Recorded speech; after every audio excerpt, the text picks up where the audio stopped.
dengan kita RTBL. Pasar lama itu ternyata bukan sekedar yang kita sebutkan ini, termasuk stasiun kereta api itu masuk istilah pasar lama sebenarnya kalau nggak bicara RTBL-nya gitu kan. Artinya seperti itu. Namun demikian TNG tidak sampai sejauh itu karena Perwal 8-nya membatasi pada jalan yang disebutkan, yaitu Jalan Kisamaun, Jalan Kalipasir, dan Jalan Dimyati. Oleh karena itu TNG melaksanakan penugasannya hanya terfokus pada apa yang telah disebutkan di dalam perwal penugasan. Satu itu. Nah, jadi banyak sih pertanyaan dari teman-teman terkait tentang itu mengganggu lalu lintas dan lain sebagainya gitu kan ya.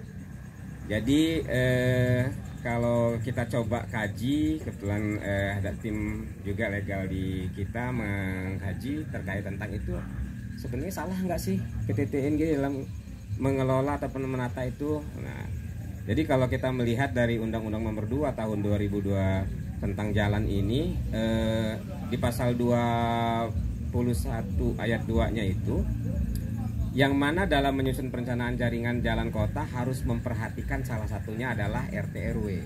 Ini bunyi undang-undang.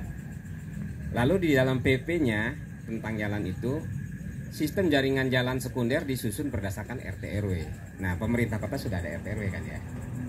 Nah, berdasarkan Perda nomor 6 tahun 2012 tentang RT RW, itu berdasarkan pasal 42 di sini, huruf B dan D, revitalisasi kota pasar lama, kota lama dengan fungsi campuran berupa hunian perdagangan.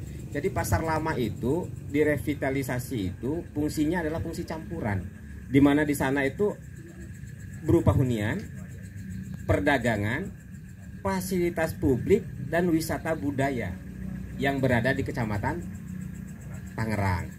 Yang di D-nya, poin D-nya di RTW ini sesuai dengan Perda, itu di sana juga ada pengembangan wisata kuliner.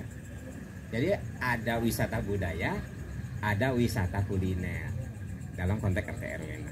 Nah, oleh karena itu TNG dalam konteks penataan dalam jangka waktu yang panjang ini harus memperhatikan apa yang telah menjadi ketentuan-ketentuan yang ada. Nah, kalau yang kemarin kita lakukan serta-merta cepat itu karena kita sebenarnya ingin mengetatkan prokes dan melakukan penertiban terhadap PKL. Pendataan tempo hari yang dilakukan, bahwa pertama dilakukan oleh Indakop, itu diberikan kepada kami itu data PKL itu masih 247 PKL itu data 2021, bulannya saya lupa, kalau nggak salah bulan 10 atau bulan 9. Begitu juga data yang ada di dalam Kes Bangpol itu 257, jadi selisihnya sedikit lah, sekitar 10.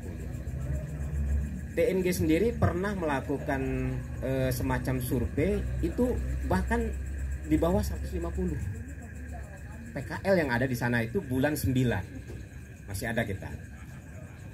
Nah, saat ini data PKL kita melakukan survei terakhir langsung menggunakan metode Google Map. Putra putri TNG saya kerahkan di tanggal berapa saya lupa, ada kronologisnya itu, didampingi oleh Indak dan Satpol, langsung tanpa berkas. Jadi langsung di situ metodenya dilakukan. Tercatat ada 337 kalau tidak salah itu PKL yang berdagang di malam itu.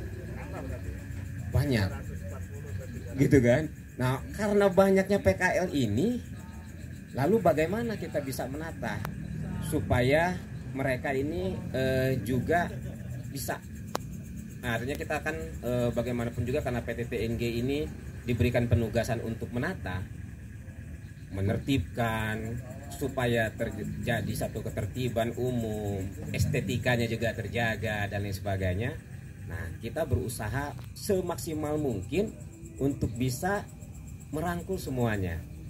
Di awal-awal kita diskusinya sangat kencang dengan dua kelompok PKL, yaitu kelompok, saya sebut kelompok komunitas yang diketuai Pak Hendi dan kelompok paguyuban yang diketuai oleh Pak Is. Terus intent bagaimana supaya bisa menata pasar lama ini supaya lebih baik. Nah, ketika sudah dapat konsep-konsep, sudah banyak ini segala macam, dan perwalnya sudah ada, kita coba terapin. Nah, ternyata ada lah masukan-masukan daripada masyarakat sekitar bahwa ini harus begini. Nah, saat ini kita berhenti sejenak gitu kan, untuk mereview lagi, lalu kita mendengarkan apa yang ingin dijadikan masukan atau menjadi masukan dari seluruh stakeholder yang ada, supaya kita bisa menata lebih baik lagi sesuai dengan harapan semua pihak. Jadi intinya itu sih, sekarang ini bukan berhenti, kita itu bukan berhenti menyerah, bukan. Berhenti kita adalah berhenti mereview ulang untuk kita jalankan lebih bagus lagi. Intinya itu. Bentar.